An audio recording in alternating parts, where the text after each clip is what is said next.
దేశానికి ఆదర్శవంతంగా ఉండే విధంగా తమరు కూడా చర్యలు తీసుకోండి.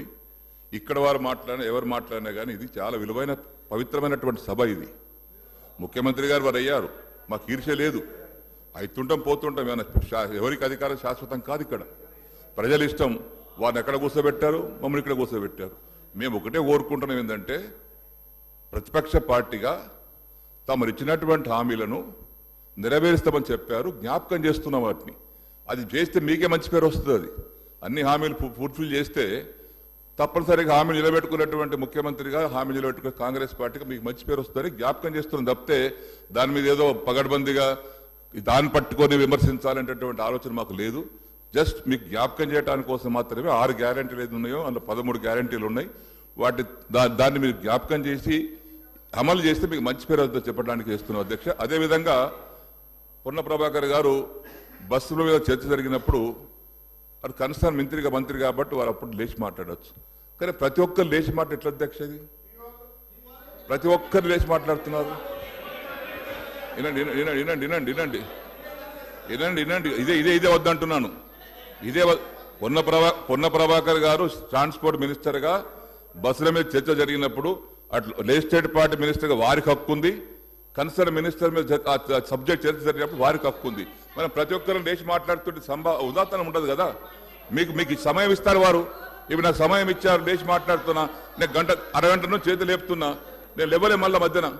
వారు అనుమతిస్తేనే అనుమతిస్తే లేచి మాట్లాడుతున్నాను. దయచేసి మీకు చాలా మంది కొత్త వారు ఉన్నారు తమ్ముళ్ళు, మనం అందరం కలిసి పనిచేసుకుందాం. 5 ఏళ్ళు బ్రహ్మాండంగా రాష్ట్రాన్ని అభివృద్ధి చేస్తాం, పేదల సంక్షేమం కోసం పనిచేస్తాం. 100% మా సహకారం ఉంటుంది. మాకు ఈర్ష్య సంవత్సరంకి వస్తాం, 2 సార్లకి వస్తాం, 3 సార్లకి వస్తాం, మాకు అక్కడ ఆశలేం లేవు. ప్రజలు ఇష్టం, మీరు అక్కడ మేము ఇక్కడ. కాబట్టి అందరం కలిసి రాష్ట్రాన్ని కాపాడుకుందాం, ప్రజలను కాపాడుకుందాం. దయచేసి ఆ విధంగా అందరూ కూడా సహకరించవలసిందిగా, తమరు కూడా ఆ విధంగానే రూలింగ్ ఇవ్వవలసిందిగా దయచేసి విజ్ఞప్తి చేస్తా ఉన్నాను. శ్రీ పాయల్ శంకర్ గారు. పాయల్ శంకర్ గారు, leader of the house. Speaker sir, పెద్దలు శ్రీనివాసరెడ్డి గారు శాసనసభ్యులుగా, మంత్రిగా, ఇదే సభలో స్పీకర్గా సుదీర్ఘమైన అనుభవం వారికి ఉన్నది. మాజీ ముఖ్యమంత్రి చంద్రశేఖరరావు గారితో కలిసి పనిచేసిన సుదీర్ఘమైన అనుభవం కూడా వారికి ఉన్నది. అయితే ఇక్కడ వారు కొన్ని విషయాలు మరి సందర్భంగా గుర్తు రాలేదో నాకు తెలీదు. వారికి మీ ద్వారా గుర్తు చేయదలుచుకున్నాను. 2011 సంవత్సరంలో శాసనమండలి ఎన్నికలలో భారతీయ జనతా పార్టీ టీఆర్ఎస్ పొత్తు పెట్టుకున్నారు. ఆనాడు ఇదే సభలో ఉన్న ఈరోజు కేంద్ర మంత్రి బీజేపీ అధ్యక్షుడు కిషన్ రెడ్డి గారు, ఎండెల లక్ష్మీనారాయణ గారు, ఇద్దరు శాసనసభ్యులు బీజేపీ నుంచి టీఆర్ఎస్ అభ్యర్థికి అధికారికంగా ఓట్లేసిండ్రు. ఒకటి. రెండవది, ఆనాడు 3 టీఆర్ఎస్ ఎమ్మెల్యేలు కిరణ్ కుమార్ రెడ్డి గారికి ఓటేసిండ్రు. ఆ 3 ఎవరే అంటే ఏనుగు రవీందర్ రెడ్డి గారు, కావేటి సమ్మయ్య గారు, కల్వకుంట్ల విద్యాసాగర్ రావు గారు. ఆ 3 టీఆర్ఎస్ అభ్యర్థికి ఓటేయకుండా కిరణ్ కుమార్ రెడ్డి గారికి మద్దతు ఇచ్చినందుకు చంద్రశేఖరరావు గారు వారిని పార్టీ నుంచి బహిష్కరించడం జరిగింది.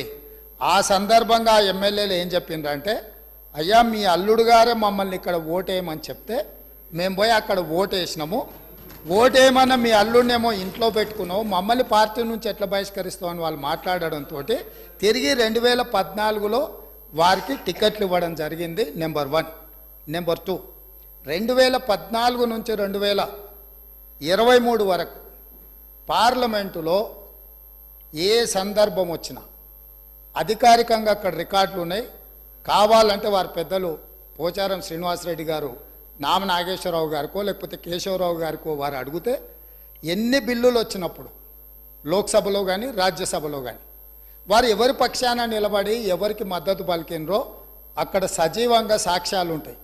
3 తలాక్ కావచ్చు, 370 ఆర్టికల్ కావచ్చు, రైతు వ్యతిరేక నల్ల చట్టాలు కావచ్చు, GST కావచ్చు, నోట్ల రద్దు కావచ్చు, ఇట్లా చెప్పుకుంటూ వెళ్తే కొన్ని వందల బిల్లులు లోక్సభలో రాజ్యసభలో వచ్చినప్పుడు టీఆర్ఎస్ పార్టీ స్పష్టంగా ఒక సందర్భంలో రాజ్యసభ సభ్యుడు అక్కడ బిల్లు ఉన్నదంటే ప్రత్యేకమైన విమానం వేసుకొని పోయి మోడీ గారికి అనుకూలంగా ఓటేయడం జరిగింది.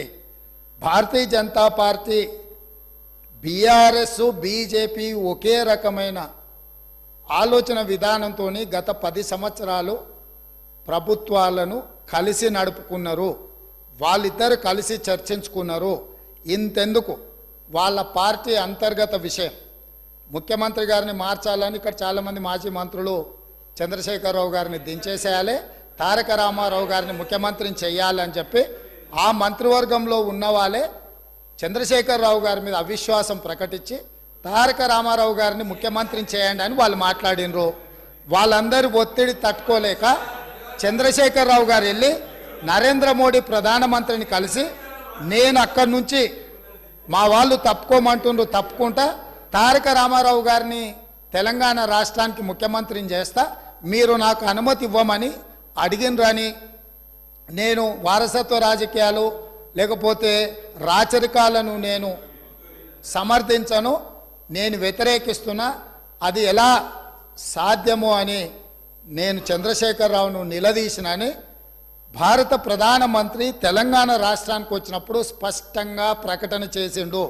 ఇప్పుడు పెద్దలు శ్రీనివాసరెడ్డి గారిని నేను అడుగుతున్నా, మీకు ఎలాంటి సంబంధాలు లేకపోతే, అనుబంధం లేకపోతే, ఆయన అనుమతితోనే మీరు నిర్ణయాలు తీసుకోకపోతే మీ పార్టీ అంతర్గత వ్యవహార ముఖ్యమంత్రిని మార్చుకోవడం అనేది, అట్లాంటి విషయం కూడా మోడీ గారి అనుమతిని అడిగిందంటే మీ బంధం ఫెవికల్ బంధం.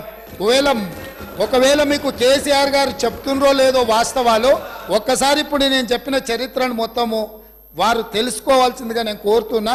మీకు కొన్ని చెప్తాడు, కొన్ని దాస్తాడు.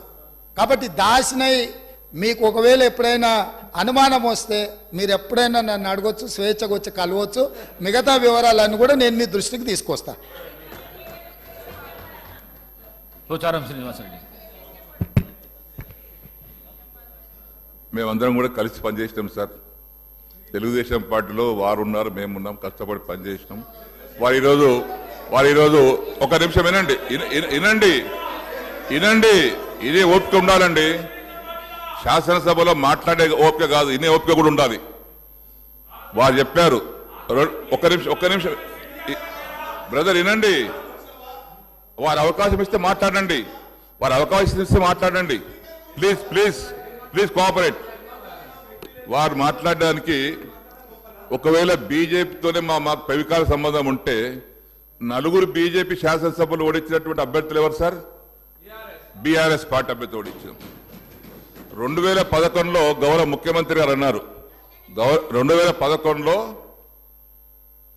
ఆ రోజు శాసన మండలికి ఎన్నిక జరిగితే ముగ్గురు టిఆర్ఎస్ శాసనసభ్యులు కాంగ్రెస్ ఓటేసినటువంటి మాట వాస్తవం. సస్పెండ్ చేసిండ్రు. కిరణ్ కుమార్ రెడ్డి కాదు, ఎమ్మెల్సీగా కాంగ్రెస్ పార్టీ రంగారెడ్డి పోటీ చేసిండు, టిఆర్ఎస్ తరఫున మహమూద్ అలీ గారు పోటీ చేసిండ్రు. నేను అప్పుడే మన ఇద్దరం తెలుగుదేశం పార్టీలో ఉన్నాం. దాని తర్వాత నేను బీఆర్ఎస్ పార్టీకి వచ్చిన.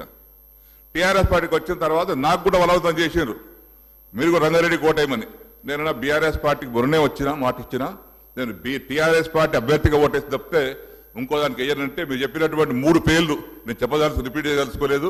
ఆ 3 పేర్లు లాలూచి పడి బీఆర్ఎస్ పార్టీకి అభ్యర్థికి వ్యతిరేకంగా రంగారెడ్డి కోటేసి రంగారెడ్డి గెలిపించుకున్నారు కాంగ్రెస్ పార్టీ. రెండవది తమరు అన్నారు సంబంధం బీజేపీ, ముఖ్యమంత్రి కావాలి, ముఖ్యమంత్రి మార్చాలంటే వారికి అవసరం సార్ అడగదాల్సి. మేమే ఉండుంటాం కదా, నువ్వు 100 మంది అనుకుంటే మేము ముఖ్యమంత్రి ఎవరు చేయాలని చేసుకుంటాం, కానీ ఇంకెవరు అనుమతి మాకు అవసరం లేదు సార్. అది తమ రిపోర్ట్ తెలియదు, కానీ మీరు అన్నట్టుగా మాకెవరు అనుమతి అక్కర్లేదు సార్. మా శాసనసభ్యులే ఉన్నారు, మా నాయకుని మార్చుకోవాల్సిన అవసరం రాదు కూడా. ఒకవేళ అటువంటి పరిస్థితి మాకు ఎవరిని అడగాల సార్? మేమే 100 మంది ఉన్నాం కదా ఇక్కడ పోయిన ప్రభుత్వంలో. దయచేసి బీజేపీతో మాకు ఎలాంటి సంబంధం లేదు, మాకున్నది ఫ్రెండ్లీ పార్టీ ఎంఐఎం పార్టీ. దయచేసి దాని పట్ల మరొకసారి తమరికి నేను విజ్ఞప్తి చేస్తా ఉన్నా. పాయల్ శంకర్ గారు. అధ్యక్ష,